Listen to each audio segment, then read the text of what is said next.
agradecer a presença desse público que resolveu nos brindar com a presença nesse evento, nesse pequeno evento, quase uma coisa caseira.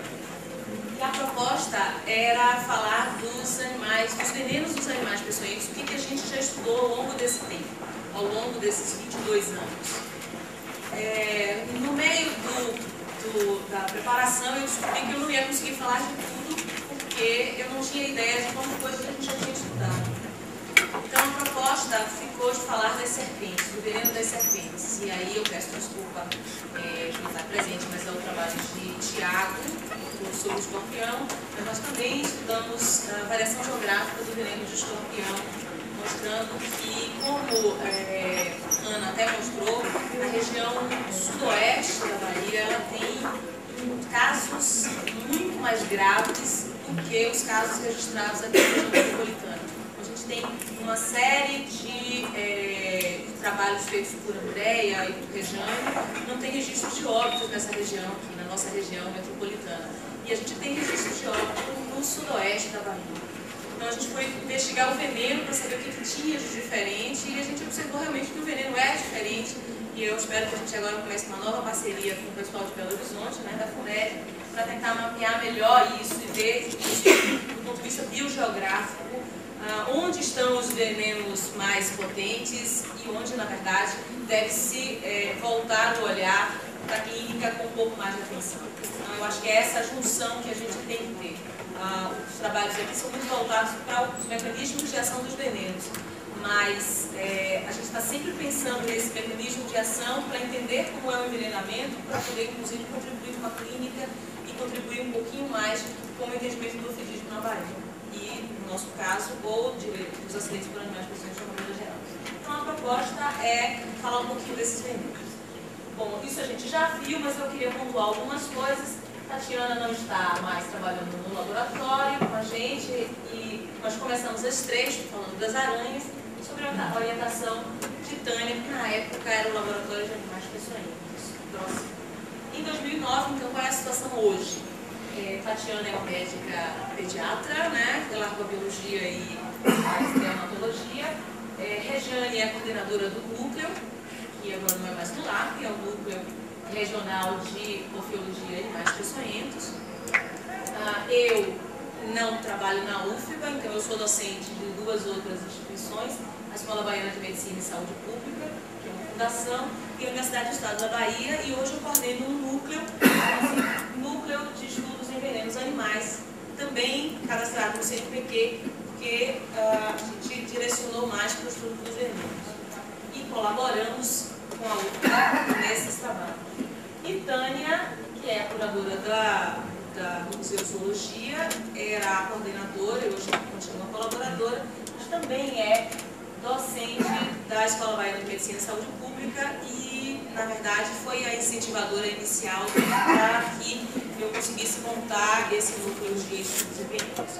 Então, o que eu vou mostrar aqui é fruto das pesquisas, principalmente minhas, de Rejane e dos nossos alunos ao longo desses 22 anos. Então, eu posso começar com... Bom, eu tive que dividir então com as serpentes. A gente trabalhou basicamente com Bótalos leucurus, que é a principal jararaca da Bahia, e com Micrus. Então, eu começo mostrando o doutorado de Rejane. Rejane, em 2001, fez doutorado na Unicamp, com a orientação da doutora Júlia. E vindo do mestrado, que ela trabalhou com a epidemiologia dos acidentes na Bahia, né, sob a orientação de Fernando Carvalho, comandador da UFBA, ela fez o estudo farmacológico do veneno de Bótalos leucurus. Pode passar. Então, a leucurus, a gente já falou bastante, é o principal agente etiológico dos acidentes ofídicos aqui no nosso estado, né, ao contrário de outros estados do Nordeste. Ela tem uma nomenclatura extensa, né, chamada de vários nomes, e tem uma distribuição muito ampla até o sudeste do Brasil, até o Espírito Santo, e sendo registrada até estados bem mais acima, bem mais no Nordeste, mais sucinto.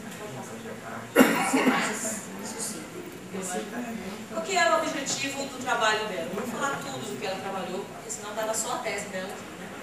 Bom, mas o objetivo era fazer a caracterização bioquímica, então fazer dosagem de proteína, ver o perfil cromatográfico, o perfil eletroforético dessas amostras, porque ela separou a amostra por região.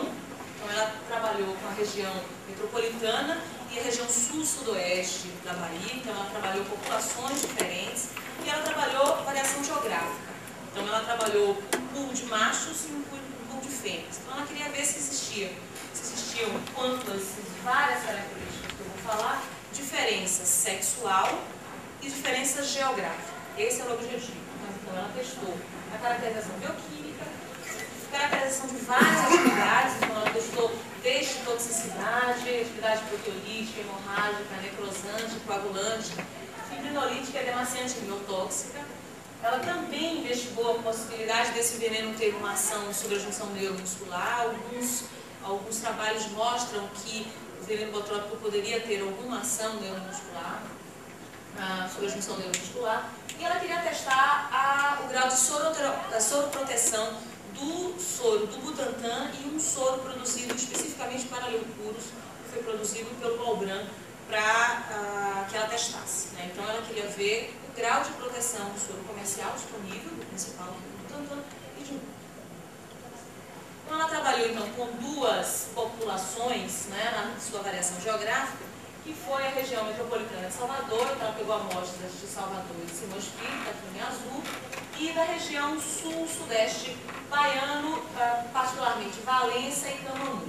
Então esse foi o pool geográfico que ela fez, né, a separação das populações. Próximo. E ela observou que existe toxicidade diferenciada nas diferentes regiões. Eu vou pontuar apenas o que ela encontrou de diferente e alguns aspectos mais importantes. Ela observou então que o veneno, a ADL50, do veneno da região metropolitana, a ADL50 ela é maior do que do animal do sul-sudoeste. Não existe uma variação regional. Isso é extremamente importante quando a gente vai pensar no ofidismo, quando a gente vai pensar nesse envenenamento. Eu tenho que olhar de forma diferente. Será que eu tenho atividades diferentes? Será que eu tenho toxicidade diferente? E o Karen pontuou ontem, na palestra dela, na possibilidade de existir algum aspecto interessante, algum aspecto diferente quanto às fibras da Bahia, quanto a ser coagulante ou não. Para ela, não é coagulante, porque a gente testou. Mas a gente tem que investigar regionalmente. Dentro do estado tão grande quanto da Bahia, a gente nada garante que a gente tenha populações uniformes. Né? Então, a Regiane mostra que existe variação na toxicidade. E que quanto à toxicidade não existe variação quanto ao sexo. A gente sabe que as fêmeas estão causando acidentes muito mais graves. E aí ela aponta que isso deve ser muito mais pelo volume de veneno inoculado, porque as fêmeas são muito maiores, do que propriamente pela toxicidade, porque quando você avalia a toxicidade no experimento controlado, não foi observado nenhum